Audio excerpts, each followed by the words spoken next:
Hey everybody, I'm out here today working on this truck and I found an issue that I should have thought it through, but figured out why all my fuel lines were leaking. So I'll kind of show you what I did, explain how I cut it. I think I showed that in an earlier video, but I finally got everything to quit leaking. It took me, I don't know, hour and a half to pull every single connection apart and clean it up.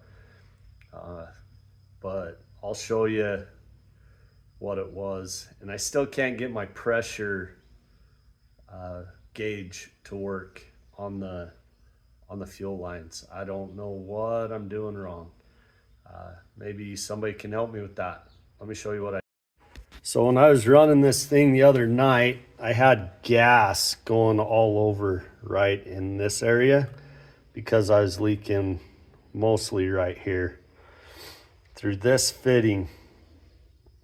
Now when I cut this, PTFE I think is what's on the inside of this braided material. It's a plastic fuel line, and what I did is I taped the metal with electrical tape and then I cut it with a grinder.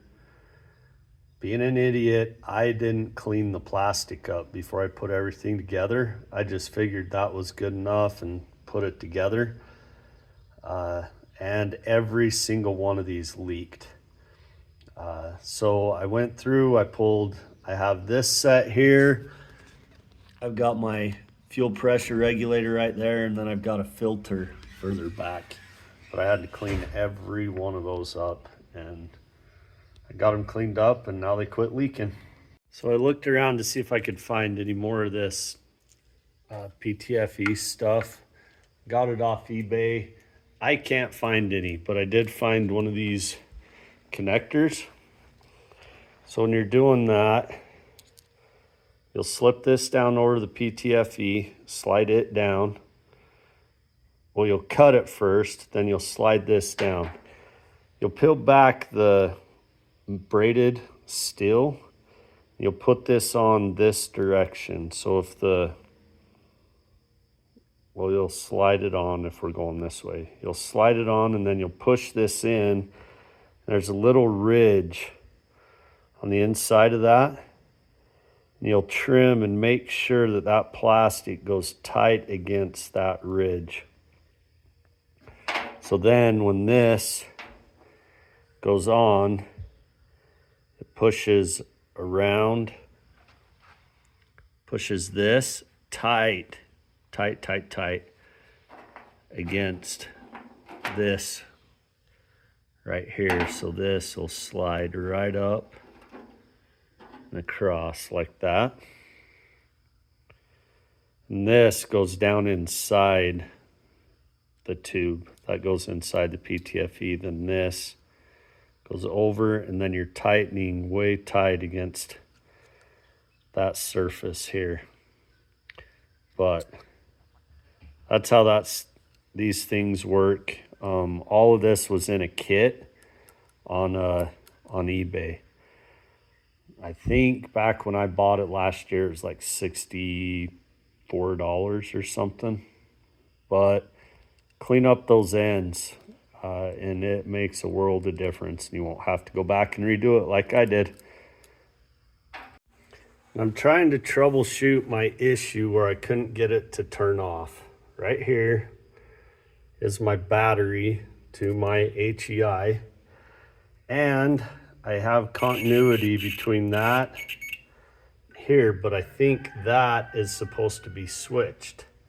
So it should be open right now, and that would be why I can't get it to turn off. So I've got to find that wire and make sure it's disconnected from that wire. So I did get it fixed. I had, show you in here, I'd messed up and I took this accessory wire and stacked it with the ignition wire.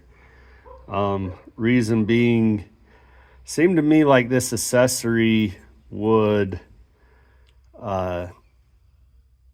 turn off when you would go to start it, which didn't seem right that all your lights had shut out while you were cranking it. But I don't know, I guess it's not that long, so you don't worry about it.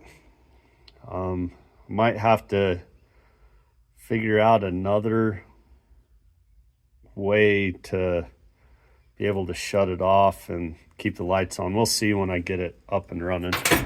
But the other thing is, I was wanting to put this clip on, but I had those tranny cooler lines on, the tranny lines, and it had never spew oil when I was just cranking it the other day, but it let her loose today.